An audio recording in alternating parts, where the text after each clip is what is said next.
Thanks. Facebook and Instagram are up. All right. So, You just working on YouTube, you said? yep. YouTube is now live. YouTube's all right. There we go. Looks like we are live. Happy New Year, everybody. Hopefully people are joining. Nope. Facebook's let me just kick it off, man. Just coming We're up. just a little early. We're prepared. Right?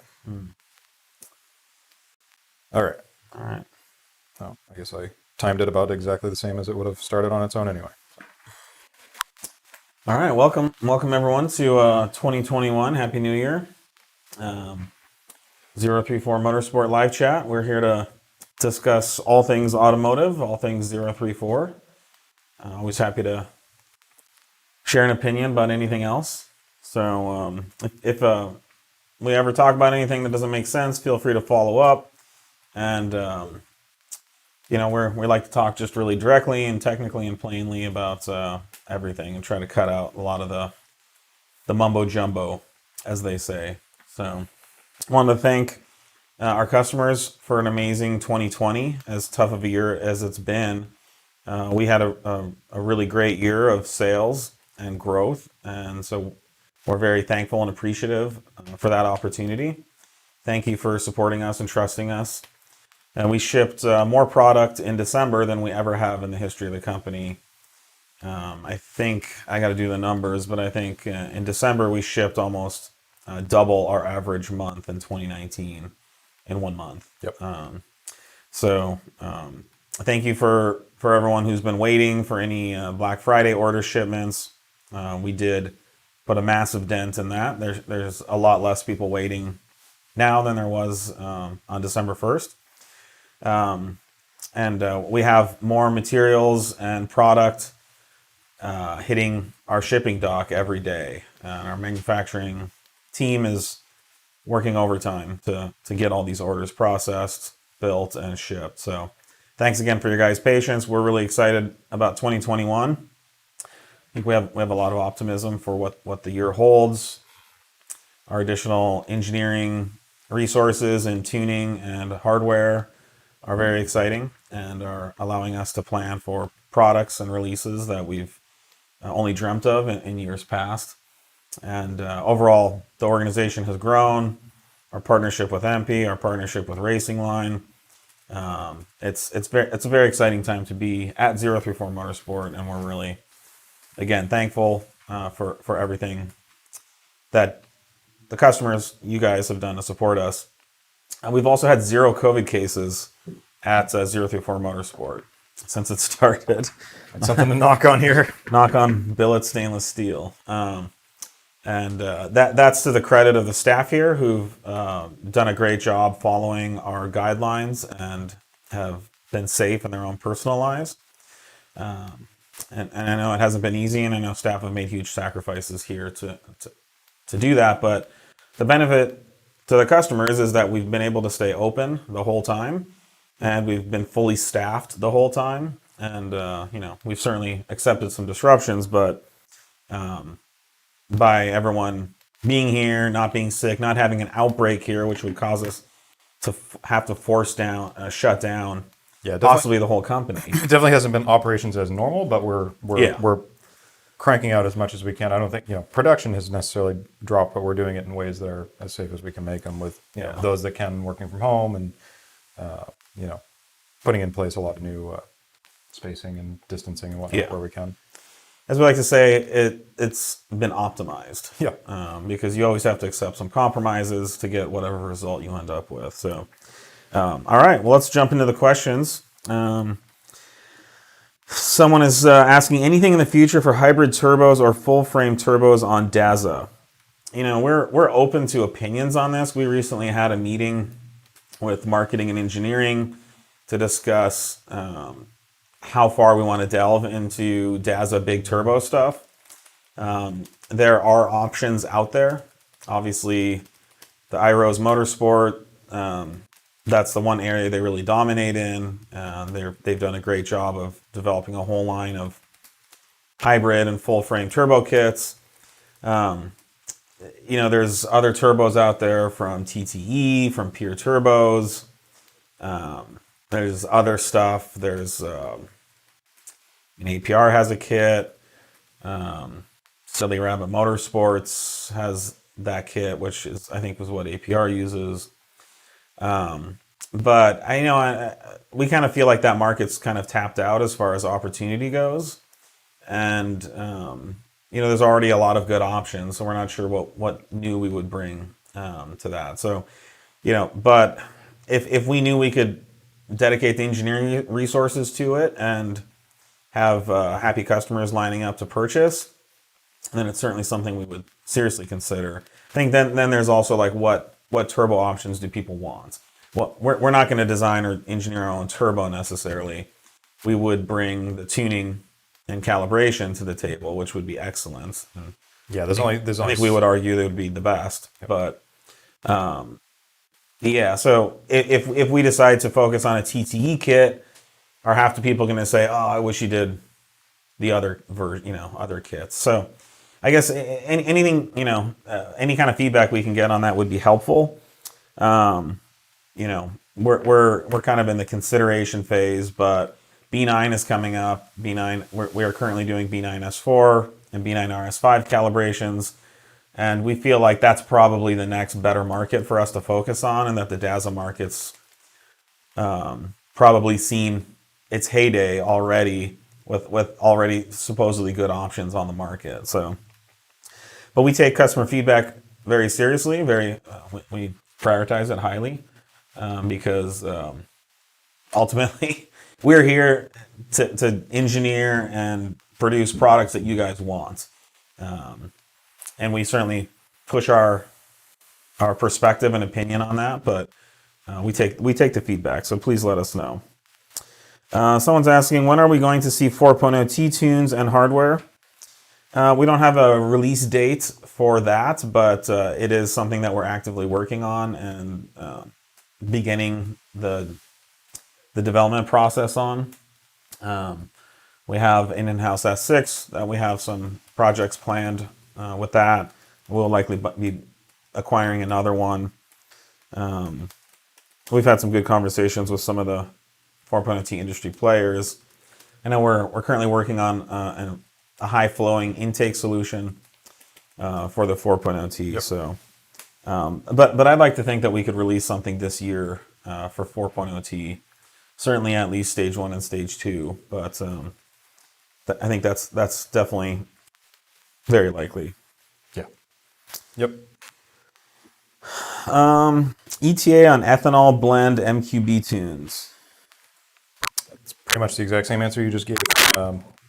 Yeah, it's in our queue. I don't have a definite ETA on that. We've got some other stuff we're finalizing with the MQB for stuff like carb and some other stage 1, stage 2 stuff. So yeah, but yeah, it's in the process, in the pipeline, and we've got a good bit of testing we want to get done first before we start hinting towards releases on those. Okay. Yeah.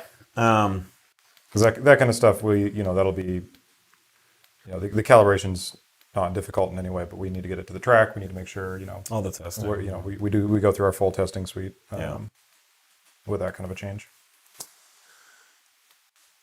Let's see. I've been seeing posts advertising supercharger spacers. Is there any benefit? Is this like phenolic, or there's a couple of aluminum spacers to make the runners longer? Essentially, how thick are they? They look maybe a 1/4 inch. Yeah. That's something that is sold for what reason? People use meth through them sometimes. There are some that have meth nozzles in them. So are they meth spacers? The argument is that it's adding more volume, more space, and more power in the runner. Is there any data or no. anything percent? Okay, yeah. No. So this is a theoretical. Yeah, I mean, there's this kind of like concept or idea that I see in the world, but certainly let's just focus on products and companies that sell products, that if a lot of something is good, a little of something is also good, or if a little of something is good, a lot of something's good. And it's just not the case, right? So, in any given system, the right optimal amount is where you see the peak benefit. And, I don't know if, so, I mean, I think in this example, if, a teaspoon of salt in a certain recipe gives it just the right seasoning, 2 grains of salt isn't going to really, you're not going to taste that, Just because you put 2 grains of salt because one, teaspoon tastes good doesn't mean 2 grains you'll even be able to taste. So I would say if the spacer is simply for like lengthening the runner or something like that, I would say my null hypothesis would be that it won't do a thing. But I'd love to see any testing or data that's collected to show any kind of performance benefit. Yeah. And if you're adding meth nozzles, that's its own thing. Sure. That's if another just making feature room to inject water meth, then yeah. But if the sales pitch is that it does something to the power of the engine due to changing the runners, I mean, I've designed and built a lot of intake manifolds over the years, so we have, And certainly, like on the factory Audi engines that we've worked closely with, like on some of the older V8s, they have the 2-stage intake manifold plenums, and so there's runners that run, they're big circular runners through the intake manifold. Then there's a barrel inside it with windows, and as a vacuum actuator actuates according to the ECU control, it either makes the runners long or short. But we're talking about a difference of 3 inches and 8 inches. And you see substantial performance changes based on those two. But I've never seen a factory intake manifold that goes from 8 inches to 8 1/4 inches. So it's kind of silly. Yep. All right. But yeah, before I would buy any product like that, I would ask at least to see data, and then I would want to see if it was valid data. Is it okay and beneficial to run fuel injection upper engine cleaner like Chevron concentrate for the Daza engine when burning E85 fuel? We have seen issues on E85 with injector varnishing. Yeah, it's the stock injectors. They're quite small. They're small, and they can, depending on the E85 and the detergents that are in it, typically doesn't have the same detergents as fuel, and have seen some flow degradation on the stock injectors over a year or two of running. Yeah. Which at that point you got to take the injectors out and send them to get cleaned out. Yeah. RC engineering. Yeah. Or take that opportunity to update to the larger injectors. The cleaners that are on the market, I don't know. I don't know. I don't want to just say, go ahead and run it, just because I also don't know what it'll do to affect the effective octane of the fuel either. So, these are pretty, high power output calibrations, with a given expected octane. So, but if you're at E80, it's not gonna drop. I mean, a little bottle this big, it's probably not going to do anything. I mean, even if it was 1 octane, it still wouldn't make any difference. Right. That's the only hesitation I would have. Other than that, I mean, why not? I mean, again, we haven't studied this. We don't know. But I don't think it could hurt, and it could help. I guess the question is, are the detergent cleaners and that's are they going to address? Are they actually going to do the anything? E85 varnishing specifically, or are they more designed for? If they're E85 specific fuel injector cleaner formulation, and there may be. I've never looked into it, but I would suggest searching for something like that and running that. But how could someone tell if their injectors are clogging up? Can you log that? You can log it and see that if you're doing a bunch of additional fuel. They're pretty much running at 100%. Anyway. They're pretty tapped out. You'll see a little more fuel trimming here and there. It's generally on. It's only going to really be noticeable under full, wide open throttle. But we run them pretty much opened up, and then the rest of the fueling is supplemented by the direct injectors. Yeah. So there is some headroom there. So it's a tricky one. Maybe we should look into that. That's not adding a maintenance line to your That would be a good thing for us to know and recommend to customers, since we have actually seen issues with it.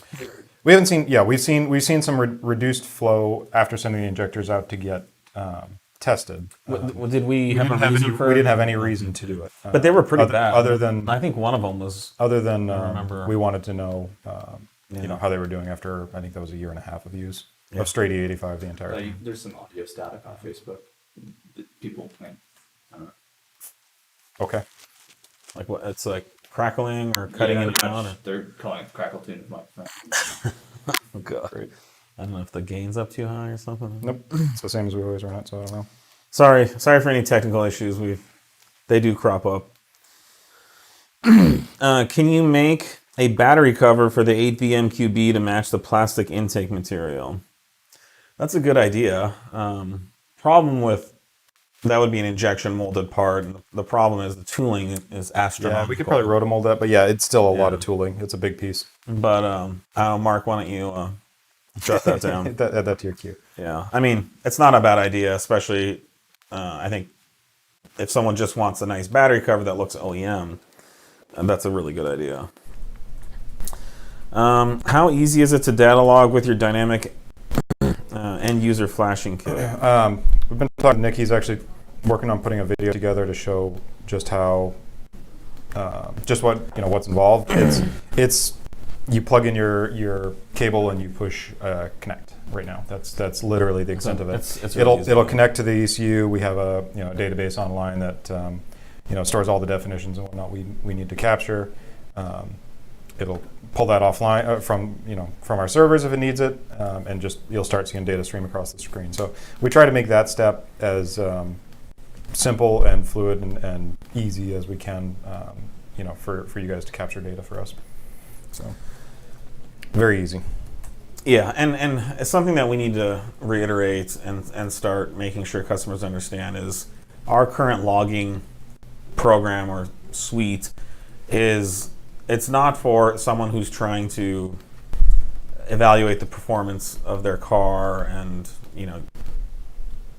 is their tune good enough or something like that, or optimizing their tuning or pushing their tuning even more. It's a tool for us to help customers diagnose concerns or issues with their tune or car. Yeah, it gives us a window, at a level that no one could get without this kind of information into how your setup is operating with the with our calibrations or stock, depending on what we're trying to figure out. So it's a tricky thing in that people will start analyzing and going over and sharing and getting feedback publicly on it, which is it's your car, you can do whatever you want, but it's primarily for us to use to help guide whatever decisions we're trying to help you with. Yeah, I mean, most cases when a customer contacts us and says I'm having an issue with the tune, it ends up being some issue with the car. Yeah, and whether it's the tune or the car, the logging allows us. It's like we can go into your car, into your ECU, and troubleshoot it for you, as opposed to you trying to take it somewhere, which frankly nobody is going to be as good at it as we are. So that's the purpose for it, and we will probably make some changes to the logging tool from what it is now, so that it is more like a support tool and less of a tuning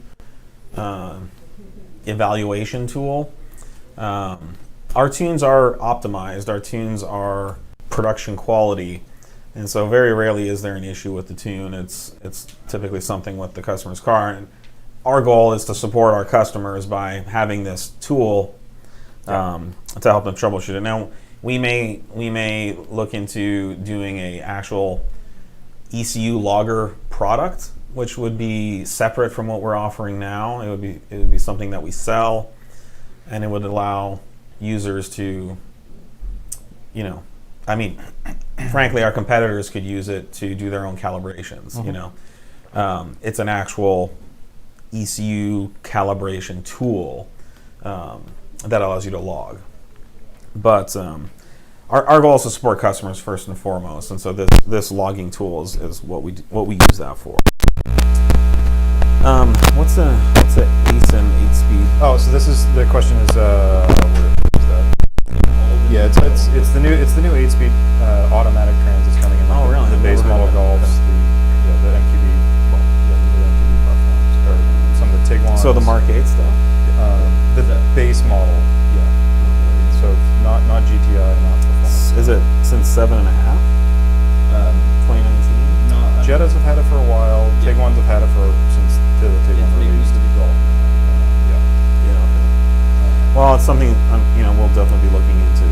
Yeah, those are interesting because that market falls off really with how many people actually are tuning their cars. So Yeah. we'll look it up. But if it's in, I don't know, it's not in GTI. Yeah, so that kind of puts it at a lower priority level right there. But I guess we'll keep that in mind. Yeah, we don't have any ones. I can work with those files. It was something I looked at. I started looking at way back in the day when they had the earlier version of that trans in the No, here they lost all audio. It's just thuds now. Sweet. On Facebook specifically? Facebook, Instagram, YouTube, Everything? all complaining. Should we start signing?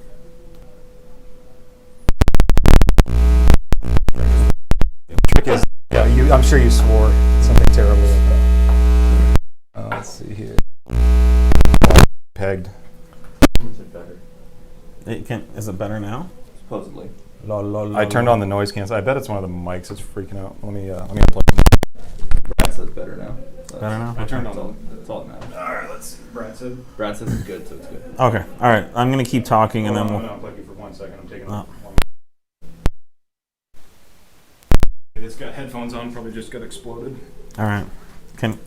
Brad, can you still hear us? Lo. That sign was, I like big butts and I cannot. Wow, that's true. Someone is asking about billet DSG filter housing for DL501, 511. I know we're working on several. We have talked about that. That's been on our list. Now, is And I this do- something that Racing Line already offers? Audio is going crazy. I don't know what is going on here. Not for the deal toggle. That's the. They have the. Oh, the B8. Okay. Yeah, I mean, are we still? Can we still be heard? Okay. That's what I was trying to figure out. Yeah. So the DSG cooler is something that we've stayed out of. No, this is the filter housing. So what would be the purpose of this product? There are guys that, as these are aging, it's in our product queue, but as these are aging, there's guys that are cracking the cap or the cap's just, it's a plastic cap. Plastic. Okay. Yeah. Well, Mark, write that down if it's already not in queue. I think it's in there. Black finish for 034 ZTF wheels. Would buy them today if they existed. I don't want to deal with the hassle to get them powder coated. Nick, I would just contact them. I mean, we can certainly do one-off sets if somebody really wants one. So we will consider that. We're probably going to be moving in 2021 to bringing wheels in that are unfinished, and then partnering with a local wheel painting company. There's several that we would then sell wheels. We would offer a palette of colors that customers could choose from, and then there would be a lead time of, say, a couple weeks, whatever it ends up being, and then the wheels would ship. I think this is a pretty common thing in the industry. We wouldn't be the only, we didn't come up with this idea, but that will be our goal, because we're finding that wheel color is definitely one of the key attributes that people consider when they're making a wheel purchase. So generally, I'm not a good case study on this, because I like silver wheels. That's all I ever want. So I'm good with silver. We have sort of a hopped up silver, a little more trendier silver color currently, but anyways, we can do one-off sets right now if you really want, and we will work with you to do that. And I think that's the direction we're heading. Hopefully, maybe by the summer we can have that program up and running. So that would be our goal. Someone's also asking about when will ZTF wheels be coming to the UK? Well, they can be. They can be anytime. In less than a week, we can ship a set to the UK, or you can order through Awesome GTI in the UK, or any of the UK 034 Motorsport dealers. We need to talk to Awesome about stocking some and having them on hand, but they're readily available. So please don't feel like you can't get them if you want them. Will you continue to support old 5-cylinder Audis? We talk about this a lot. This actually came up this last week. We have one i5 product where we sold 2 last year. And so the manufacturing team was pushing to discontinue the product, and I specifically said, let's keep it going, because I think even 2 i5 customers is still like 10% of the market, and that's a pretty good capture there. Yeah. So we're doing our best. Listen, guys, this company started on 034 i5 products, which is why the company's named 034. And we will continue to support them, but economically speaking, we have an economic business imperative to sell products that actually sell. We can't warehouse a bunch of i5 products, invest a bunch of money in those products, and then just sit on them forever and not sell them. So, unfortunately, the dynamic is not driven by what we want; it's driven by the market. And if the market stops buying i5 parts, then it's really virtually impossible for us to continue offering products that aren't selling. So, I guess the question is, will you continue to buy i5 parts? Right. Because if you will, then we will continue to sell them. But if you stop buying them, then no, we will not sell them. Here's a comment. That's today's market, all about economics. Well, yeah, we can't make parts that we can't sell. That's not a reflection on... That's nothing to do with today's market. The U.S. market or the market of the world or whatever. It's a reflection on this guy's got to get paid. He's got 2 kids and an amazing wife. And these guys got to get paid. We have 50 people here that have to get paid, right? Otherwise, we have to fire them. So, it's not a charity. This isn't a socialist thing where the government's paying us to stay in business, even if we can't sell products. We have to generate a profit so that we can employ all these people and we can continue to do what we do. And that's driven by this dynamic. Unfortunately, it's like the law of gravity or thermodynamics or whatever is the law of economics states that we can't stay in business if our products don't sell. Yeah. So if you guys keep buying them, we will continue to make and offer them. And we still offer more i5 products, I think, than anyone else in the world. We have a very big, broad catalog of i5 products. But Javad, we have other products that sell what? That was the counterpoint. Yeah, that's not how. That's not how it works. You don't use the things you do well to do the things that are terrible. You do the things you do well to do more things that are even better. To be clear, we would love to be able to make all of these products and stock all of these things, and it's obviously we put a lot of energy, a lot of time, and a lot of resources into some of those products, but it would drag the rest of the company down lower to try and maintain that product line that just isn't moving for the couple of few examples that we'd be able to get out there. Handful of products that are set. Yeah, and that's the other thing. If it's a product that is moving, we've got motor mounts and a lot of the normal upkeep stuff that's still flying off the shelf, and that stuff's we're continuing those product lines with no intention of slowing those down. I mean, look at Iros Motorsport. 6 years ago, all they sold was i5 parts. Now I don't think they sell any. I think if you go on their website, you won't even be able to find it. The older. The older 034, which is what we're talking about. Yeah. We're not talking about Daza. Mm-hmm. But they've completely switched. They discontinued all those products. We still carry a lot of them. Everyone else in the in that market, because there's just not enough ability to sustain that market. I think it's also important for anyone who cares about this topic to realize is every time we discontinue an i5 product, it's like killing a baby for me, right? Because these are the products that, when 034 was just Nate and I and a few other people, who aren't even at this company anymore. Those are the products that we came up with, and we developed them, and we're very proud of them, and we sold many thousands of them or whatever over the years. And it's not with a light heart that you just discontinue products that are nostalgic for you, that hold a place in your heart. We do care about the products we create, but if we also care about the company, and if we care about it having a future, then we can't be charitable with this stuff. We have to make financially ruthless decisions to move forward, so that the people, which is kind of what the world should be about, is people, the employees, the customers, can benefit. So we're doing our best, and as long as you guys keep buying the parts, we will definitely keep making them. No question about it. This is the problem with the audio, I think, that we're having. So it's these cables are. And that's the best case scenario for us. Is you guys buy the parts, we keep making them. Let's see. What solutions are there for upgrading the low pressure fuel pump on the B8S4? Upcoming surge tank is certainly one of them. Yeah.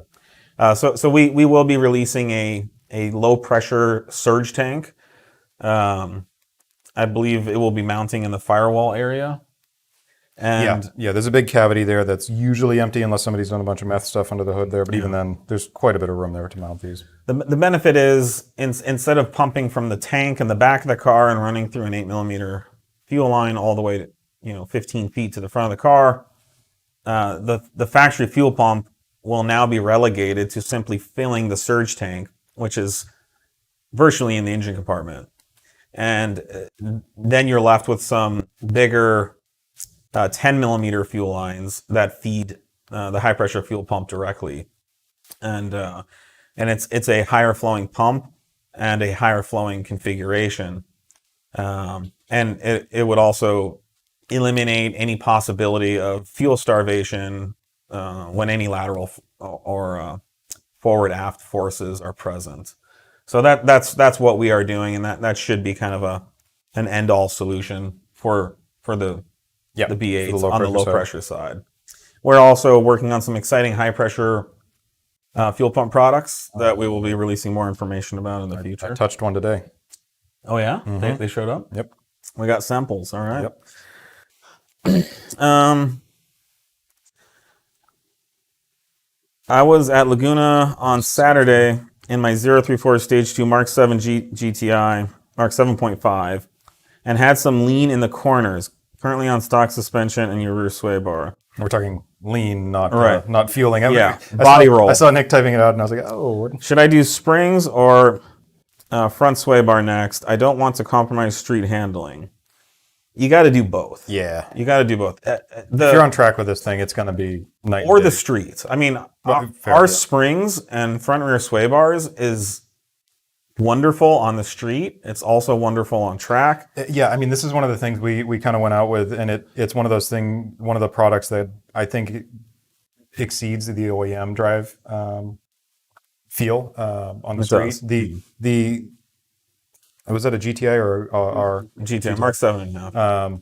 We had all that whole setup on our car. Yep. And it's amazing. It's wonderful. If anything, the U.S. stuff tends to get over dampened and undersprung from a lot of the European, style suspension setups that they're coming over with. So it actually rides, I think, better, more controlled, and more refined, I think, than the factory stuff. I just spent the last 3 weeks driving a stock. Actually, this car, it's our current in-house car, which we're using for carb testing. Yep. It's a bone stock Mark 7 GTI with our rear sway bar and no other mods. And it's bad, guys. I mean, it's just it could use some help. It's not very. It's as fun to drive as the stock GTI is, but before this, we had a Mark 7.5 with our entire catalog on it, but mainly the springs and sway bars. And that car was a riot. Same basic car, just a few different products on it. And that car felt like a comfortable daily driver go-kart. And this car just feels like a wallowing pig that doesn't do anything you want, in the corners. Our rear sway bar. The rear sway bar helped. It was even worse, but it's got a lot more to go. The rear sway bar alone cannot fix all the issues, right? The springs are required to lower the car, lower the center of gravity, and increase the stiffness. And then the front sway bar also further reduces body roll and optimizes, the wheels on the ground. So we would never claim that one of our products could fix a multitude of issues when we wouldn't make the rest of them issues to solve, right? So if you're going to do the springs or the sway bar, I don't know if I could argue that one would be better right now than the other. Maybe do the front sway bar first to just kind of balance the body roll out. But if you can afford to do the springs at the same time, I would recommend it. And I think you'll save a little bit on labor because the front suspension, kind of has to come out anyways. So you could do the front sway bar while it is a good time to do it because you got to drop subframe down a little bit to get the bar. You'd save on labor cost or labor effort either way. But I'm excited for you because I think you have some exciting, much fun ahead of you when you get the rest of these products on. You will. I know what you're experiencing out there on track currently, and there's a lot more to be had. So we're very confident you'll be very happy. Someone's also asking, how do you think a Mark 7 GTI will fare in track competition use? I don't think Volkswagens and Audis in general make great race cars. They are wonderful street sports cars. Yeah, that really needs to be qualified with what kind of competition, what are you doing with it? There's a lot of good things these are really good at, and you can go, make a competitive car depending on, what it can be competitive against other similar front-wheel drive, like, like Ford Focuses and stuff like that. If you're looking to go like time attack this thing on an open class, you're going to be. But the best Mark 7 GTI against a lightly modded Miata or something like that it's not going to be able to keep up. Just from a weight and balance standpoint. Maybe if it's a horsepower track or something. Yeah, it depends on the track. And again, this is all where the qualifications come in. Like, or if you have a good driver behind one of the other Miata. But no, I have been driving on track for 20 years with a myriad of high performance Audis and Volkswagens, and Miata, just basic lightly modded Miatas are a formidable car. But the point is, any kind of more balanced, 50-50 weight distribution car with, light lighter, definitely helps. Volkswagen and Audis are not light. But the front-wheel drive, front engine layout is just not very conducive to fast race car use. But again, if you're going up against other similar type format cars, then I think it's a great option. Yeah, if you're talking like in the hot hatch class kind of thing, it's a really good car. If you're talking the global, like, here's all the cars you could possibly choose for a track car, there's going to be some faster stuff out there. Yeah, now, as always, the driver mod is the ultimate mod. So if you're on track in a Miata and you're getting destroyed by a Mark 7 GTI, then there's probably a really good driver behind the wheel of a Mark 7. What tuning demands a separate stage 2 SP to DP file? Fueling requested boost, etc. Yeah, it's generally requested boost. These are the files are all set up with the pulley ratios, basically that we spec out on the website, so that the ECU is going to give you the best performing, most drivable, response for the given pulley ratio. There's obviously some leeway in there, but there's a reason we have stage 1, stage 2, and stage 2 plus. So it's mostly in the supercharger rotational speeds and then corresponding boost requests for it. All right, someone's asking, what supporting mods should I get before I go stage 2 dual pulley for Audi A6 3.0T? Running on E40. Running on E40, yep. Yep. So assuming you're coming from a stock car, that's a really big jump in power. I would say go through, do a lot of due diligence first, and ensure your stock car is up to snuff. Yeah. You know, and it depends on mileage and previous history and maintenance and whatnot. But you know, if you're coming from stock, I would strongly suggest, you know, getting maybe some base data logs for us. Make sure your intercoolers are in good shape, which we can do with our Yep. logging tool. Yep, We're happy to do. We're happy to do that for any preemptive. You know, here's, you know, you get your logging tool. You don't have to put everything on and then flash it. You can take your logging tool, put it in your stock car. I would say plug it into your stock car. Yeah, they buy the file. And you buy your flashing cable. You know, before they flash it. Before you get all the hardware on there. Let's take a look at everything stock. If you have any questions on anything, and we'd be happy to look at your file there. And then you can incrementally, you know, and then you can just go out and flash the stage 1 file the same day, and you know, ensure that it can handle that a bit of power. There's no extra work in doing that, and yeah, you can pretty easily ease your way up into a stage 2 dual pulley file. You know, without too much guesswork. Yeah, I mean, most cars, I mean, we've flashed hundreds and hundreds and hundreds of cars stage 2, don't need much. But occasionally we're seeing that, you know, some maintenance item which is hanging on for dear life on stock power levels gives up the ghost really quick once you're on stage 2. Yeah, and I mean, just look at even the bump in power from stage 1 to stock is pretty substantial on the higher end. And there's a reason why Audi gave those cars 330 horsepower stock. You know, you don't have a mic, by the way, if you're trying to go for one. No. I unplugged it all. You know, there's a reason why these cars don't come with 450 or 500 horsepower. You know, because a lot of these maintenance items, the change out intervals are drastically reduced once you're at that kind of power level. Yep. Let them know that we'll have a video coming out soon on the maintenance. Yeah, and that's okay. That's a good point. We're working on some educational items around this because we have had some customers who have had maintenance consequences, you know, lack of maintenance thereof. Yeah, and I think this is you know, we've had some talks about, you know, 034 tunes blowing up 3.0 T engines, and our tune does not blow up 3.0 T engines. However, 3.0 T engines can blow up. It happens on our tune and it would happen on any tune that's pushing the type of and level of performance that our tunes are. So our goal is to help. I mean, all we can do in that scenario, there's nothing we can do to improve the tune that would fix maintenance issues. Right. So all we can do, you know, is to continue to educate customers, make sure customers know what they're getting themselves into, and you know, preemptively avoid these pitfalls as best they can. Yep. So we are working on some educational resources, and we even offer a service. Again, when you buy your file, contact the tuning at 034 Motorsport customer service and say, I'd like your help to log my car to check, you know, the health before I flash. Yep. And we could very well catch some issues for you at that time and prevent any additional heartache. Yep. I don't believe this is a service any other tuner offers.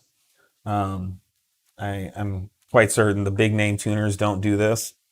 So, again, our tuning is the best, safest tuning.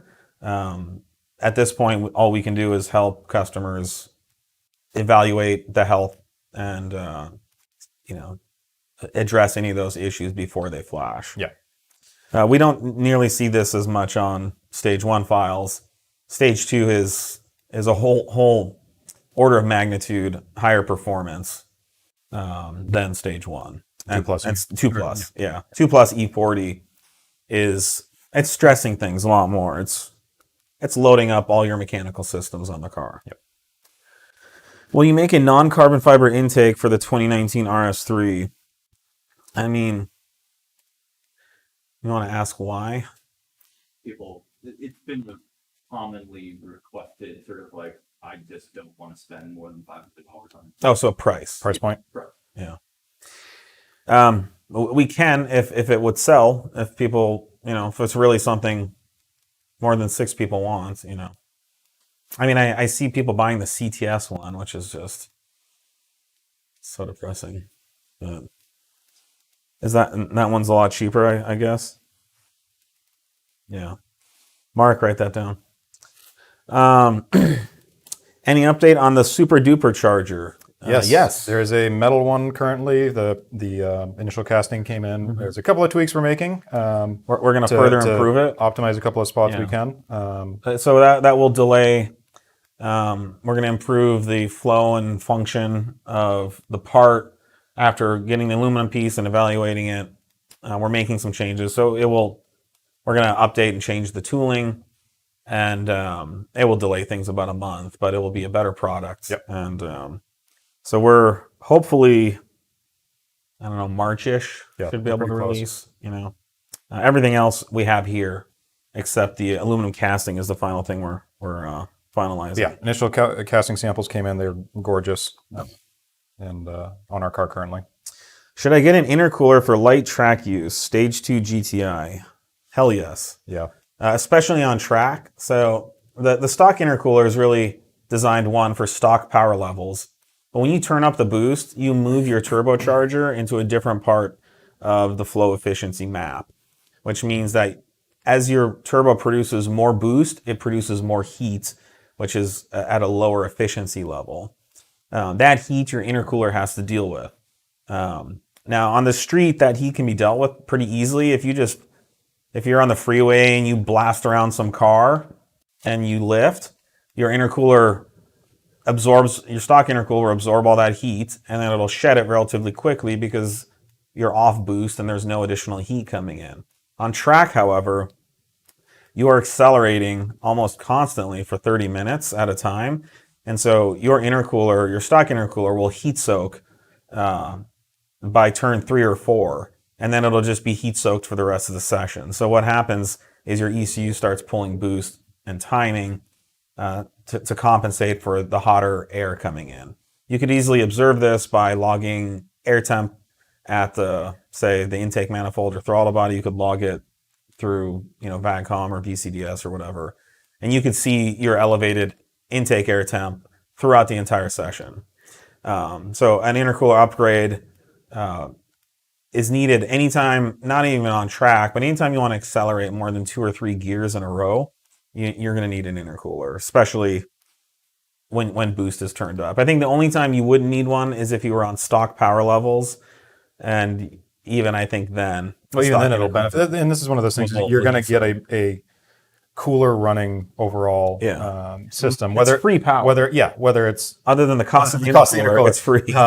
Whether you're into a point of air temps where it's detrimental or damaging, that's not necessarily what your target wants to be on track. You don't want to run on the edge of a volatility. You want to have an optimized setup, delivering as efficient a power as you can. Yeah. And the cooler you can get the intake charge, the better. The reason I say it's free power is, there is a virtually unlimited supply of ambient air at the racetrack for you to dump as much heat into as you can.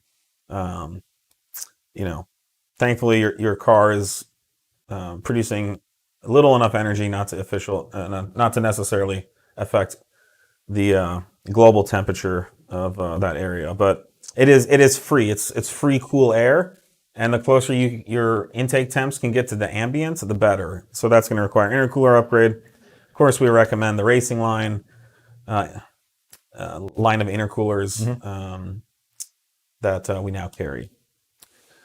Is it possible to import the Downshift rev match feature from 6MT B8.5 S4 to B8? Yeah, so the B8 will do a blip downshift depending on what you're doing with the clutch and the gear change.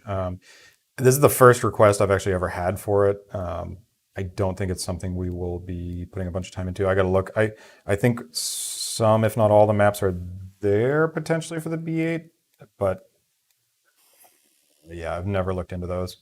I usually just hit the gas with my foot. All right. Is there future plans of creating a 600 wheel horsepower B8 S4? Is that possible on the 3.0T platform? I would say we do.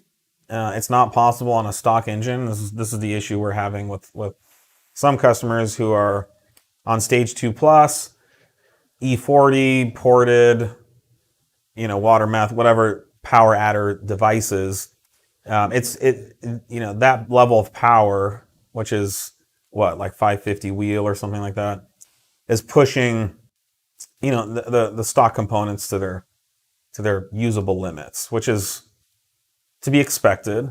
And it's not a sign that anything's wrong. It's just a sign that that's the limit. And so if you're at that level, you really need to consider doing rods and maybe pistons and having really, really good maintenance. But we would love to get to 600 wheel on this platform, and there are some products we're working on that we believe will get us there. Yep. How much time? 10 minutes? 10 minutes. Does running the VCDS transmission adaptation files mess up your Tranny's TCU tune? Absolutely not. No. We try and go through these transmission calibrations in a very OEM-like way, and we would expect all of the OEM adaptation processes and procedures to, work just as they would normally. So it's not going to adversely affect your TCU tune in any way. And it's something that, it's one of those maintenance things you want to be doing, or, at least have an idea of when and how to do it. What's in the pipeline for B8.5 A4? Lots. So we have an in-house car, which is wonderful. It's a really nice car, even stock. We have an X34 intake coming for it, a full suite of ECU calibration tuning, which we're currently working on. We have just about everything else. Oh, we're doing springs, so we'll do A5 and A4, A5 specific Dynamic Plus springs. We already have a rear sway bar. Yep, we already have a lot of it. Yeah, so we have a full catalog. We were missing a few things. The air intake and the tuning were the main things. There's going to need to be. We used to actually have an intercooler. I was going to say, intercooler is the next thing that we're we discontinued. working on that. But we'll have to come up with something for the intercooler, or we currently offer the Wagner solutions, which are really nice. Yep. So lots of exciting stuff planned for the B8A4. We'd like to do what we did for the B8S4 with the A4 and variants, and we're very excited about those options. So. And we will be working on, e-blended tunes as well for those. Mm-hmm. Our goal is to go really fast in the quarter mile to prove how capable and high performing our calibrations are. ETA B9 2.0T, will there be a DSG tune as well? We are working on that. We have beta cars out on the road. Yep. Yes, we will have a DSG tune. Yes. We don't have an exact date on when we will release it, but I'd certainly like to say in 2021 we will release a B9A4 tune. It's currently in our engineering production calendar to do that.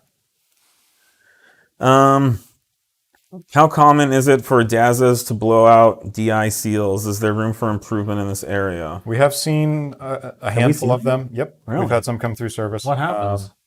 Misfire. You get a. It sounds like you get like a Ford with a blown injector or blown spark plug hole out of it. And the seal is just it's a composite out. seal that degrades. Interesting. I haven't heard of that. We have seen it. Sounds like there's room for improvement. We don't have anything better than factory at this point that we would point anybody towards. It's Mark, write that down. There you go. We will definitely be looking into that. Thank you. I like this question. When do you think were Audi's golden years? I mean, I think a lot of us who've been in the Audi aftermarket industry for a long time, our sails are filled with the wind of the 1980s racing efforts. I know mine are and have been. And 90s. The 90s, which extended into the early 90s. I would say for sure Audi's dark era was kind of the early 90s. Yeah, late 80s, 90s. Late 80s, 90s, when the racing efforts still continued, but they were winding down. They were the result of, like this IMSA GTO was not developed in 1990. It was an effort from the mid 80s that continued into the 90s and ended there. But like when Audi was doing the Audi 100s and 200s and 8090s and the Coupe Quattro, that was a dark time for Audi. Their sales plummeted to almost zero, and there was even question of whether they would stay in the U.S.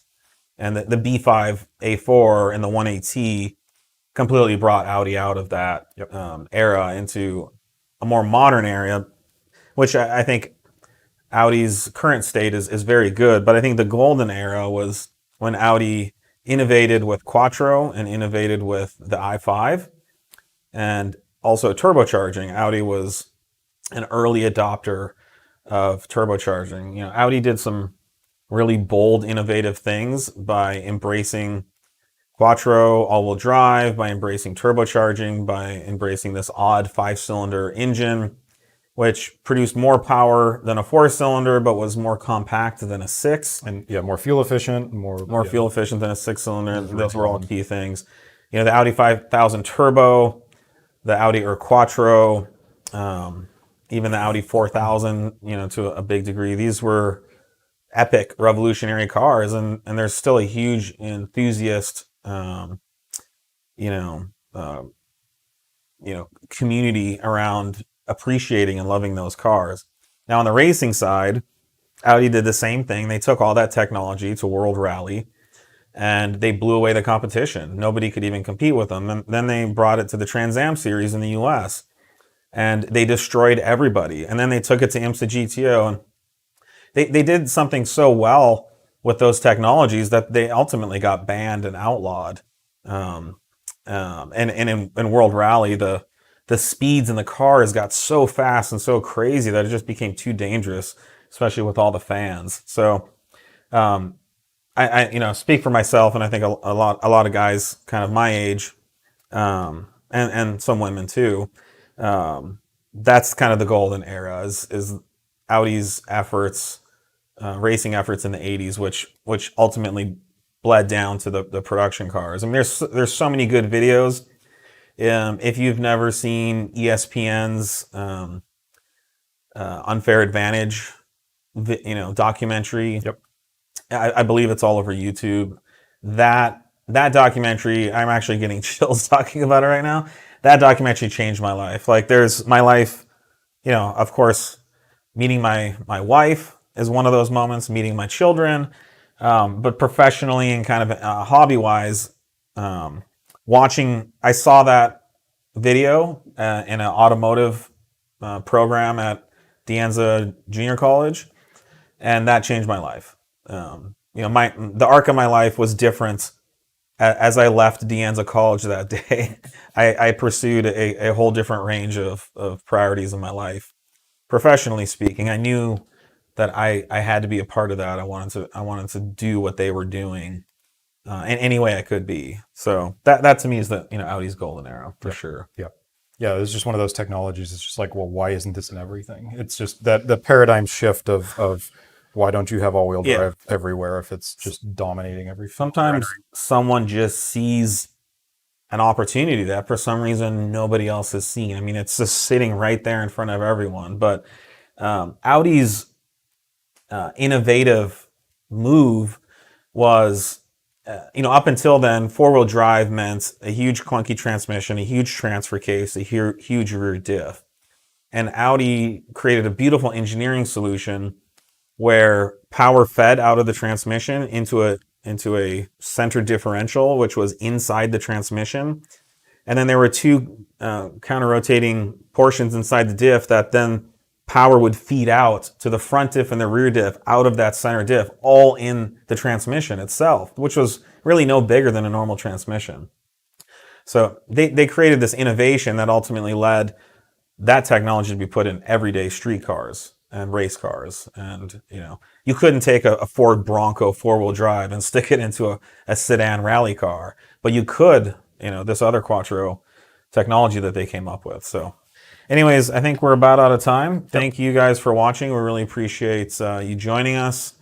And we look forward to being back on schedule now that the holidays are over. And we look forward to meeting with you next week. Apparently, we'll get some new mics coming for the next one. So yeah, we'll make sure. I think we got it fixed. But it's We don't a want that little to dicey. happen. Yep. That's So, yeah. Happy New Year. And All right. Cheers, See you guys. Happy New Year.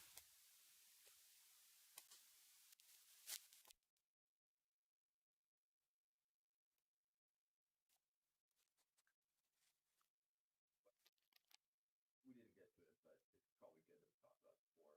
More and more conversation has been popping up around supercharger intercooler cores and what can be